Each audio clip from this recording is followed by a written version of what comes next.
Okay, so before we get into the unboxing, I know you guys are excited. Stick with me real quick. I just wanted to show you guys the finished interior, finished detailing it on the Tundra. I didn't want to make a separate video of it just because it's just the interior, so I'll just show it to you guys real quick. So coming into the backside, the carpet, man, cleaned up so well. There's still some dirt and stuff in it, like you can see on the surface. I mean, a real good steam job, I guess, would do good.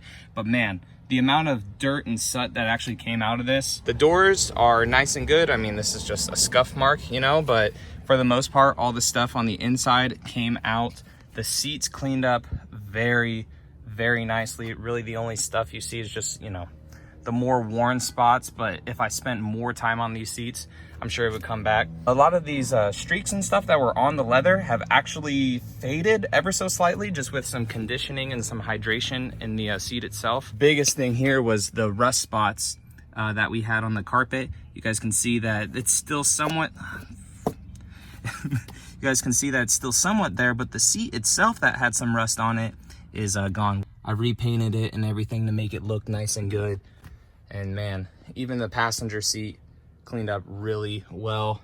Driver's seat, 140,000 miles, 14 years old of a driver's seat, cleaned up very good. Still some dirty spots that, you know, need some more time to take care of, but for the most part, turned out really good. Coming over to the driver's side, like I told you guys, there was some crap down here. The only real thing that's just left in here is just like scuff marks where the plastic itself has essentially faded away.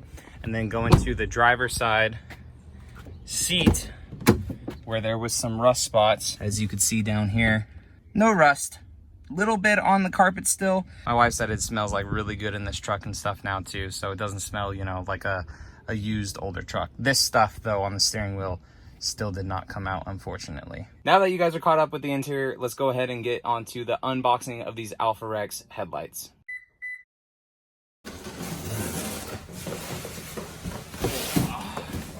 Got two separate boxes. So that's how that's packaged.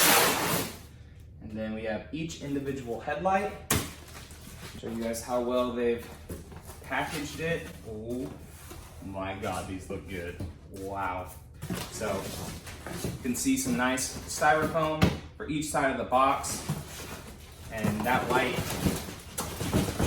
I mean, that light's in there. So if you're spending money, like a decent amount of cash on these, you'll know that the light is protected.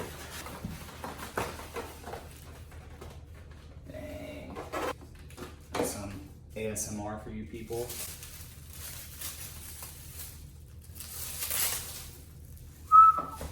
Dang. And there they are, nice smoked. I wish this was actually a little darker, that amber, but look at that, dark inside. Halogen bulb right there, that's just gonna be a bulb that's on essentially, so I may just swap that out with these switchbacks that I have in, so it'll appear clear with the stock housing. The stock housing on the 4Runner is actually really cool. So many of you guys have been asking me, hey dude, do the Alpharex, do the Morimoto, do any of these. I wanted to do Alpharex because they're a cheaper option than the $1,000 plus Morimotos. These ones are, I believe, about 700, I think it was $749, I think. I'll leave the link down in the description for you guys, but they also have a version of this that's like in the $400 range. So you get this whole setup for about 400 bucks. You just have to supply the lights yourself, essentially. Coming in a little closer, you see you have your DOT right there. You have the Alpharex logo, and that's actually embedded inside the etching. I can't feel that on the outside. Very cool. Black, dark housing, all this residue that you guys see on it, that's all from the protective film that was on it. Both are projector housings for both the low beams and high beams. They are an H7 fitting if you guys are getting the cheaper version of this and you're gonna supply your own lights. However, like I showed you, man, those things were massive that are built into that. So I'm super excited to see the output when we put it on the 4Runner. Coming around here to the side, this, like I said, will just kind of be like a marker light. I wish that was LED when you're in the $700 range, guys, to be honest.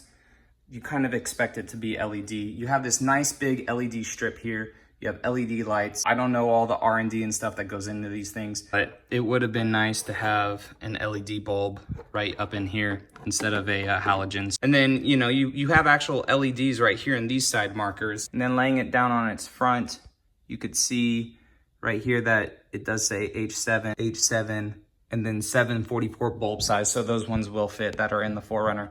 But very, very cool. You have your tilt adjust right here and everything you have your tilt adjust right here for adjusting your headlights, just in case your 4Runner's lifted, whatever, and you need to do that. And then we have the connectors right here. I'm not gonna lie, guys, very, very high quality on this backside, looking at it and stuff. Just all the fit and finish looks really, really good. You have nice little dust caps here too for all the wires and stuff coming out. These dust caps were super solid when I opened it up. My God, I have to put force onto it just to take it off. Yeah, those are, I'm excited to see how those are. Yeah, guys, I'll be doing the install for these hopefully this weekend. Let me know if you guys want a separate video explaining all the intricacies to this, it versus other lights, why I chose these ones. If you guys want to see that video, definitely let me know down in the comment section. So if you're not subscribed, definitely do that because we're going to be doing a full install video. I'm going to show you guys how to install them, placing the OEM headlights, and then doing long-term testing on these to see if they crap out, any condensation that builds up on the inside, anything like that. And I know that some of these are worth the hype and they're cool, but other ones are just piles of crap that they overcharged for. So I definitely want to see how these ones hold up through time. Guys, thank you so much for watching, and I will catch you all in the next video. All right, see you later.